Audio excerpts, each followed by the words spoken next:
بسم اللہ الرحمن الرحیم الحمدللہ رب العالمین۔ نون ساکن اور تنوین سے متعلق ہماری بات چل رہی ہے کہ نون ساکن اور تنوین کو چار طریقے سے جو ہے پڑھا جاتا ہے۔ چار طریقے وہ کیا ہیں؟ اظہار ہے، ادغام ہے، اقلاب ہے اور اخفا ہے۔ تو پہلا جو طریقہ ہے وہ اظہار، وہ پچھلے درس میں آپ حضرات کے سامنے بیان کیا کہ اظہار کسے کہتے ہیں، اظہار کی کیا تعریف ہے، اظہار کو کس طریقے سے ادا کیا جاتا ہے۔ نون ساکن اور تنوین کے بعد اگر حروف ہلکی آ جائے تو نون ساکن اور تنوین کو اظہار کر کے یعنی ظاہر کر کے پڑھا جاتا ہے۔ یہ ساری باتیں آپ حضرات کے سامنے گزشتہ سبق میں بیان کر دی گئی۔ آگے جو ذکر کر رہے ہیں نون ساکن اور تنوین کو ادا کرنے کا دوسرا طریقہ ہے وہ ادغام ہے۔ اب ادغام کسے کہتے ہیں؟ ادغام یعنی مدغم کرنا، دو لفظوں کا ملانا، مرج کرنا، اسے ادغام کہتے ہیں۔ اب ادغام کو کس طریقے سے ادا کیا جائے گا، یہاں یہ بات سمجھیں کہ ادغام کے حروف کتنے ہیں۔ ادغام کی جو حروف ہیں وہ 6 ہیں، یا را میم لام واو نون، یہ ادغام کے حروف ہیں۔ یا را میم لام واو نون، ان کو یرملون بھی کہا جاتا ہے۔ یرملون یہ مجموعہ ہے، یا را میم لام واو نون کا مجموعہ ہے۔ تو یہ ادغام کے حروف ہیں۔ تو یہی بتا رہے ہیں کہ نون ساکن اور تنوین کے بعد اگر یہ حروف آ جائیں، کون سا حروف؟ یرملون، یرملون میں سے کوئی حرف آ جائے تو نون ساکن اور تنوین کو جو ہے ان حروف سے بدل کر مشدد حروف کی طرح پڑھنا جو یہ ادغام کہلاتا ہے۔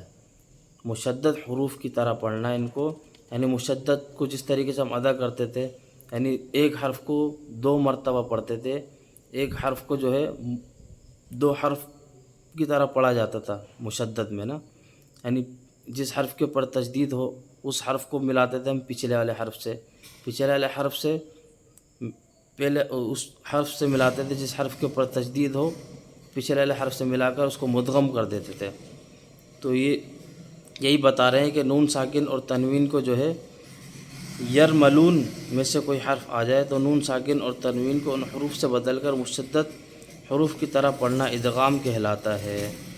نون ساکن اور تنوین کو جو ہے ان حروف یرملون والے حروف سے بدل کر مشدد کی طرح پڑھنا یہ ادغام کہلاتا ہے۔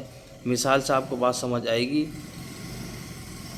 جیسے من یقولو، اب من یقولو میں جو ہے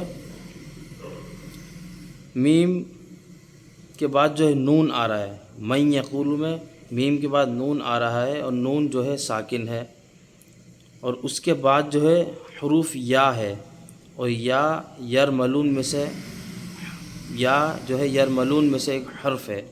یرملون میں سے جو حروف 6 حروف بتائے تو ان میں سے ایک یا ہے، یرملون۔ من یقولو، نون ساکن کے فوراً بعد یا جو آ رہا ہے یہ یرملون میں سے ہے۔ تو تعریف میں جو پڑھا تھا ہم نے کہ نون ساکن اور تنوین کو جو ہے ان حروف سے بدل کر جو ہے مشدد کی طرح پڑھتے ہیں۔ تو نون ساکن جو ہے یہاں پہ یہ مدغم ہو گیا، یعنی مل گیا یرملون میں، یا کے اندر مدغم ہو گیا۔ من یقولو میں جو نون ساکن ہے یہ مدغم ہو گیا یا کے اندر، یا کے اندر مرج ہو گیا۔ تو یہی بتا رہے ہیں کہ نون ساکن اور تنوین کے بعد اگر یرملون کے حروف آ جائیں تو نون ساکن اور تنوین جو ہے یہ مدغم ہو جاتے ہیں، یرملون کے حروف میں مل جاتے ہیں مشدد کی طرح۔ مشدد جس طریقے سے آتا ہے، جس حرف کے اوپر مشدد ہو وہ حرف جو ہے اس حرف کو پہلے والے حرف سے ملا کر پڑھتے ہیں۔ تو بظاہر مشدد والا جو حرف ہے وہ بظاہر لکھا ہوا ایک نظر آتا ہے، لیکن وہ پڑھا وہ 2 دفعہ جاتا ہے۔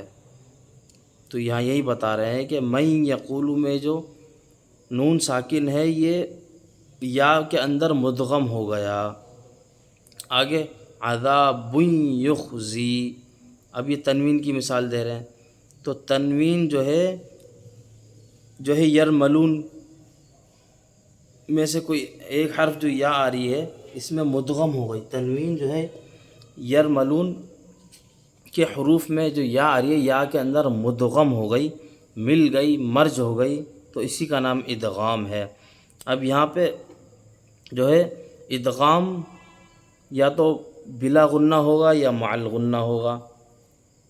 اب مع الغنہ جو ہے کس طریقے سے پڑھا جائے گا مع الغنہ کو، یہ بھی مثال بھی میں نے آپ حضرات کے سامنے پیش کری۔ میں یقولو میں یہاں پہ غنہ بھی ہو رہا ہے، عذابویں یہاں بھی غنہ ہو رہا ہے۔ تو یرملون میں جو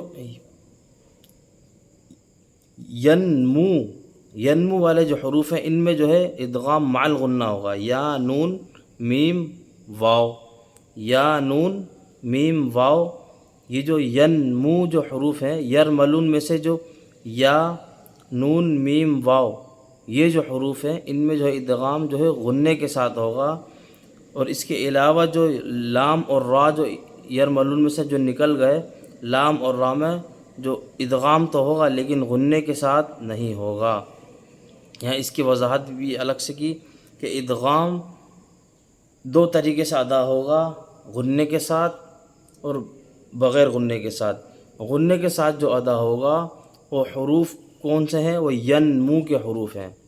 ینمو، یرملون یہ پورا مجموعہ ہے یرملون۔ اب یرملون میں سے جو ہم نکالیں گے ینمو کو، یا نون میم واو ان کو نکال لیا تو ان میں جو غنہ ان میں جو ادغام ہوگا وہ غنے کے ساتھ ہوگا، اور جو لام اور را جو رہ گئے ہیں وہ ادغام جو ہے بلا غنہ ہوگا، ادغام تو ہوگا لیکن غنے کے ساتھ ادا نہیں ہوگا۔ اب غنے کے ساتھ والی مثال ابھی میں نے بیان بھی کری کہ میں یقولو میں جو ہے نون ساکن آ رہا ہے اور اس کے بعد جو ہے یا آ گیا فوراً، تو یہاں پہ ادغام تو ہو رہا ہے لیکن غنے کے ساتھ میں یقولو اس میں جو ہے غنہ بھی ہو رہا ہے۔ تنوین کی مثال عذاب یخزیہ، اب اس میں تنوین کے فوراً بعد یا آ رہا ہے، اور وہ ینمو کے لفظ ینمو میں جو یا ہے، یا جو ہے تنوین کے فوراً بعد آ رہی ہے تو ادغام جو ہے غنے کے ساتھ ہوگا۔ اور جو لام اور را ہے اگر یہ آ جائے نون ساکن اور تنوین کے بعد لام آ جائے یا را آ جائے تو ادغام تو ہوگا لیکن غنہ اس میں نہیں ہوگا۔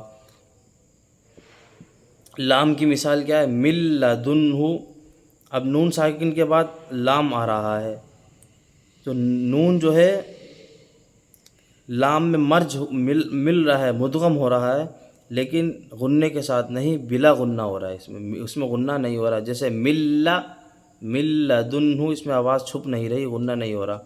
تنوین کی مثال رب الرحیم، ربر میں با پہ دو زیر ہیں، تنوین کے فوراً بعد را آ رہا ہے، تنوین کے فوراً بعد را آ رہا ہے، اور را کا یہ قاعدہ بتایا تھا کہ جب را آ جائے تنوین کے فوراً بعد تو یہاں پر ادغام تو ہوگا لیکن غنہ نہیں ہوگا، اور یہ با جو ہے یہ تنوین کے نیچے جو دو زیر ہیں یہ مدغم ہو گئی، کس کے؟ را کے ساتھ مدغم ہو گئی۔ تو یہ اس کی وضاحت تھی کہ ادغام مع الغنہ ہوگا یا بلا غنہ ہوگا۔ مع الغنہ کن حروف کے ساتھ ہوگا کہ نون ساکن اور تنوین کے بعد اگر ینمو کے حروف آ جائیں، یا نون میم واو ان میں سے کوئی حرف آ جائے تو نون ساکن اور تنوین کو ادغام تو کریں گے نون ساکن اور تنوین کے، لیکن غنے کے ساتھ ہوگا، اور جو بغیر غنے کے ساتھ پڑھا جائے گا وہ لام اور را ہے۔ لام اور را اگر آ جائے نون ساکن اور تنوین کے بعد تو لام اور را میں ادغام تو کریں گے لیکن غنے کے ساتھ ادا اس کو نہیں کریں گے۔ یہ اس کی وضاحت تھی ادغام کی۔ انشاءاللہ آئندہ سبق ویڈیو میں ذکر کیا جائے گا۔ والسلام ورحمۃ اللہ وبرکاتہ۔